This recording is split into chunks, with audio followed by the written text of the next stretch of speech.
aquesta malaltia la tinc des que tinc 10 anys o així. I va ser un estiu que em van començar a sortir taquetes blanques. A mi no em feia res, ni em molestava ni res. Em van notar que si les estones que estava molt al sol, doncs aquelles taques blanques es posaven molt vermelles. Llavors sí que em picava, però això, com una cremada de sol.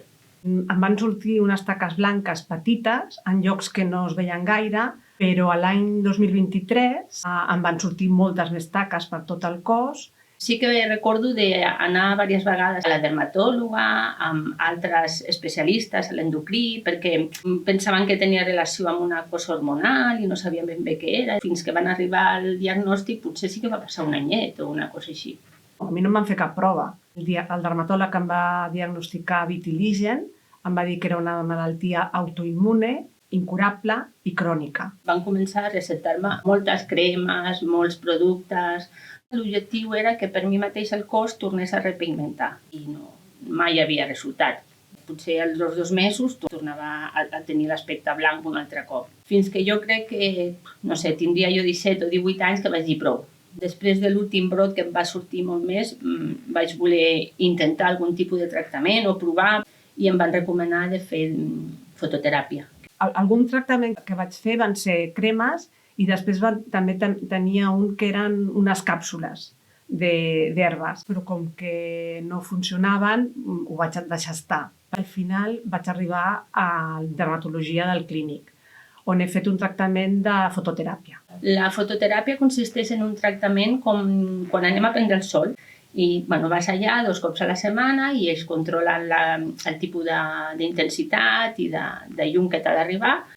I aquell sol sí que la teva pell ho va aprofitant i clar, no el cremes perquè vas molt controlat i que en mica he anat pigmentant i és una pigmentació que no la perdo. He estat 6 mesos venint cada dimarts i cada dijous a fer això. Ara estem en stand-by, les taques continuo tenint-les. Tota la meva vida he tingut un estil de vida, crec, molt saludable. No he pensat que el fet que jo canviés alguna cosa pogués empitjorar o millorar les taques.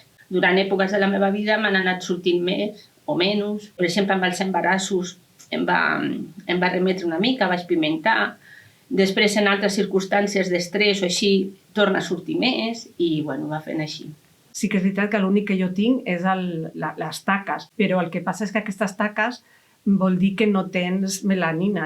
No saps fins quin punt la grandària de la malaltia. Et fa tenir por de que en surtin més, de que se't cremin. Aquesta malaltia, per lo que és cara a mi, no em limita en res. Faig tota la meva vida normal, haig de posar-me moltíssima crema solar, puc anar a la platja, puc anar a la piscina, però amb molt de compte, perquè això sí, de seguida em crema la pell i llavors sí que és molest. No és com una cremada normal de sol, jo ho noto molt. És com que després tinc molta calor. Des que em van diagnosticar la malaltia, sí que ha canviat el fet aquest de vigilo molt amb el sol, no? I aleshores es van amb màniga llargues a vigilar, ara ja no prenc el sol, no vaig a la platja. Per exemple, la manera de vestir em pot condicionar. Jo sempre porto pantalons o faldilla llarga, això sí.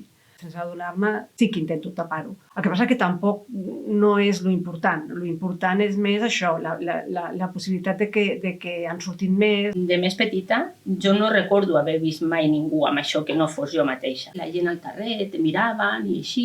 Potser anava encara que fos estiu amb més manga corda perquè no es veies tant. I ara m'és igual. Jo no em veig, llavors me n'oblido. Però sí que a vegades notes la reacció de gent i llavors és incòmode. A mi la banalització de, això només és estètic, això sí que em molesta molt, no? Perquè penso, jo preferiria no tenir-ho. A una persona que li diagnostiquessin per primera vegada un vitiligen, jo el que li diria és que s'ha d'acceptar i sobretot no tenir en compte el que la gent digui o pensi o et facin sentir. Jo li diria que demani ajuda. A vegades et diuen, no es pot fer res. Si hi ha algun tractament, que tu puguis decidir si el vols fer o no. I sobretot també tenir molt conscient amb qui et tractes, perquè hi ha milers i milers d'anuncis i milers de coses a internet, a pàgines que no són oficials, que mare meva, tot és cura i tot és fantàstic, i no és veritat.